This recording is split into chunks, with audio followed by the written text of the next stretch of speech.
Hi guys, welcome to The Bite. My name is Jackie. If you're new here, I do a lot of modern and traditional Middle Eastern cuisine with a hint of global cuisine here and there. Today's video is on a very traditional Arabic coffee. It's not really a recipe, it's just more of like showing you the method of how Arabic coffee is made.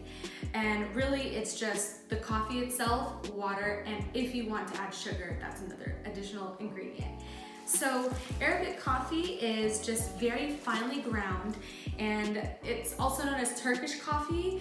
The name is more of the method of how it's produced. It's not necessarily like an Arabic coffee bean or a Turkish coffee bean. It's just how we prepare the coffee.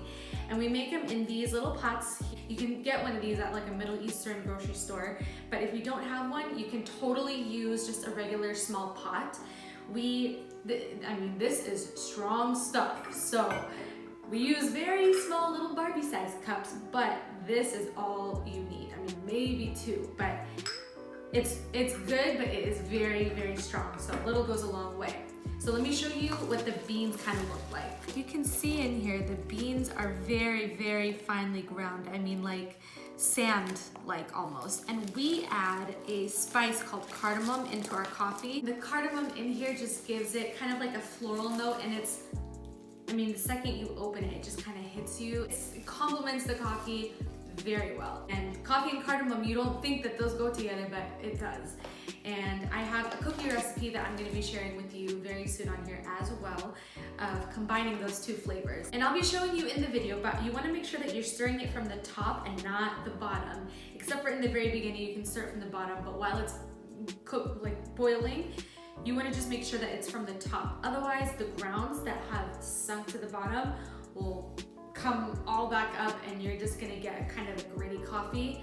You want just a very smooth, like a normal coffee. When you're drinking your coffee, you'll find that the grounds are left at the very bottom of your cup. My uncle likes to call it Arabic mud. It is very thick and you don't really want to drink that just because it's not very pleasing. But the cool thing about that is when you're left with the grounds, I don't have any in here, but you take the cup, you flip it upside down into the saucer.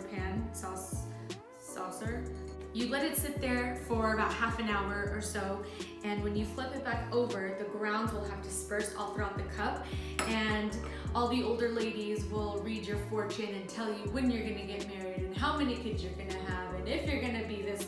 It's just a fun tradition that we do. So without further ado, let's get into the coffee.